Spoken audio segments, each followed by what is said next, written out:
Hello ಎಲ್ಲರಿಗೂ ನಮಸ್ಕಾರ. ಮತ್ತೊಂದು ವಿಡಿಯೋಗೆ ತಮಗೆಲ್ಲರಿಗೂ ಸ್ವಾಗತ. ಫ್ರೆಂಡ್ಸ್, ಶೋ ಕ್ವಾಲಿಟಿ ರಾಟ್ವಿಲರ್ ನಾಯಿ ಮರಿ ಮಾರಾಟಕ್ಕೆ ಇದೆ. ಪ್ರೆಸೆಂಟ್ ಫೀಮೇಲ್ ನಾಯಿ ಮರಿ ಅವೈಲಬಲ್ ಇದೆ ಅಂತ ಹೇಳ್ತಾ ಇದ್ದಾರೆ. ಏಜ್ ಬಂದು 42 ದಿನ ಆಗಿದೆ. ಪ್ರೈಸ್ ಬಂದು 18,000 ರೂಪಾಯಿ ಹೇಳ್ತಾ ಇದ್ದಾರೆ. ವಿತ್ KSI ಪೇಪರ್ ಜೊತೆ ನಿಮ್ಗೆ ಕೊಡ್ತಾರೆ. ಫಾದರ್ ಹಾಗೆ ಮದರ್ ಡೀಟೇಲ್ಸ್ ಎಲ್ಲ ಇರುತ್ತೆ, ನೋಡ್ಬೋದು ನೀವು. ಈ ಪಪ್ಪಿಯ ಫಾದರ್ ಬಂದು ನಿಕಾನ್ ಟಿಮ್ ಟೂರ್ ಮಗ ಅಂತ ಹೇಳ್ತಾ ಇದ್ದಾರೆ. ವಿಡಿಯೋ ಫೋಟೋ ಎಲ್ಲ ಇರುತ್ತೆ, ನೋಡ್ಬೋದು ನೀವು. ಮದರ್ ಹಾಗೆ ಫಾದರ್ದು KSI ಪೇಪರ್ ಫೋಟೋ ಇರುತ್ತೆ, ನೋಡ್ಬೋದು ನೀವು. ಹಾಗೆ ಪೇಪರ್ಗೆ ಅಪ್ಲೈ ಮಾಡಿರುವಂತಹ ರೆಸಿಪ್ಟ್ ಕೂಡ ಇರುತ್ತೆ, ನೋಡ್ಬೋದು. ಇವರ ಲೊಕೇಶನ್ ಬಂದು ಸಿರ್ಸಿ.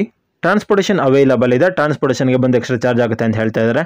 ಮನೆಯಲ್ಲಿ ಪೆಟ್ಟಾಗಿ ಸಾಕೋದಕ್ಕೆ ಅಥವಾ ಗಾರ್ಡಿಂಗ್ ಪರ್ಪಸ್ಗೆ ರಾಟ್ವಿಲರ್ ಫೀಮೇಲ್ ಪಪ್ಪಿ ಬೇಕು ಅಂತ ನೋಡ್ತಿದ್ರೆ ಈ ಪಪ್ಪಿನ ನೀವು ಖರೀದಿ ಮಾಡಬಹುದು. ಸಾಧ್ಯವಾದಷ್ಟು ನೇರವಾಗಿ ನೋಡಿ ಖರೀದಿ ಮಾಡಿ. ಹೆಚ್ಚಿನ ಮಾಹಿತಿ ನಿಮಗೆ ಬೇಕು ಅಂತ ಹೇಳಿದ್ರೆ ಓನರ್ ನಂಬರ್ನ ಟೈಟಲ್ ಹಾಗೆ ಡಿಸ್ಕ್ರಿಪ್ಷನ್ ಅಲ್ಲಿ ಕೊಟ್ಟಿರ್ತೀನಿ, ಕಾಂಟ್ಯಾಕ್ಟ್ ಮಾಡಿ. ಹಾಗೆ ನೀವು ನಮ್ಮ ಚಾನಲ್ಗೆ ಸಬ್ಸ್ಕ್ರೈಬ್ ಆಗಿಲ್ಲ ಅಂತ ಹೇಳಿದ್ರೆ ಈ ಕೂಡಲೇ ಸಬ್ಸ್ಕ್ರೈಬ್ ಆಗಿ ಅಂತ ಹೇಳ್ತಾ ಇವತ್ತಿನ ವಿಡಿಯೋನ ಏನ್ ಮಾಡ್ತಾ ಇದ್ದೀನಿ. ಮುಂದಿನ ವಿಡಿಯೋದಲ್ಲಿ ಭೇಟಿ ಆಗೋಣ.